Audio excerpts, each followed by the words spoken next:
សូមថ្វាយបង្គំ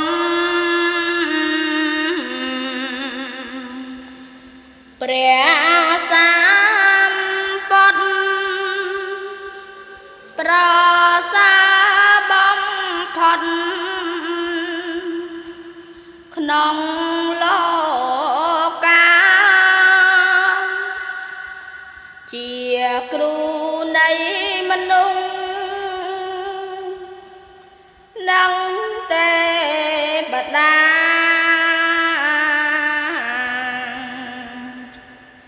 ទ្រង់ត្រាទេសនាប្រដៅសត្វ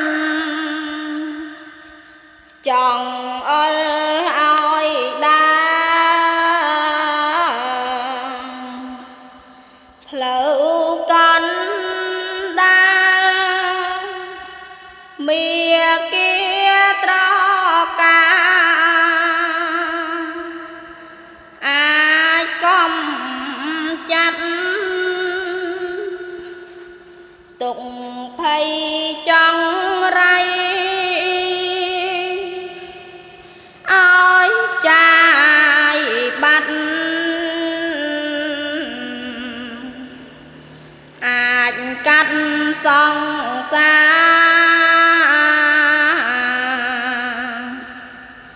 ររាំងទុកបា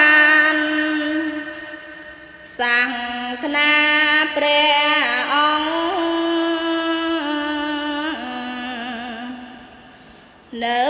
សពថ្ងៃ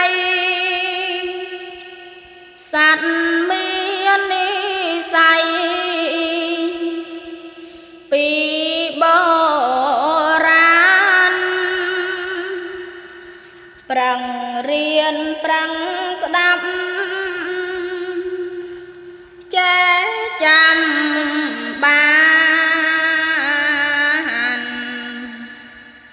កាន់តាមលំអានបានក្តីសុខ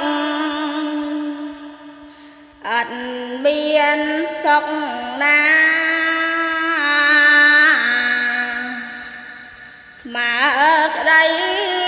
ស្ងប់បាញ់ចំត្រឹម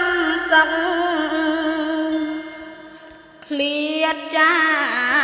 ទុកតាំងពីលោកនេះតទៅមុខ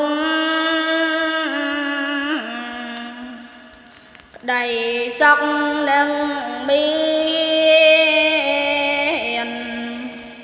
ព្រោះធម៌ស្ងប់ខ្ញុំសូមបង្គំពួរព្រះធម៌ព្រះសង្ឃបវរទាំងក្រុមសពរួមជាត្រៃរណគួរគោរពជាម្លប់ត្រជាក់នៃលោកកាព្រះរូបព្រះធាតុ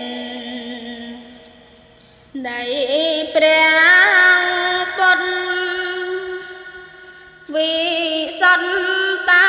មអង្គព្រះសាស្តាសូមគុណត្រៃរណជួយខែមរាឲ្យបានសុខាតរៀ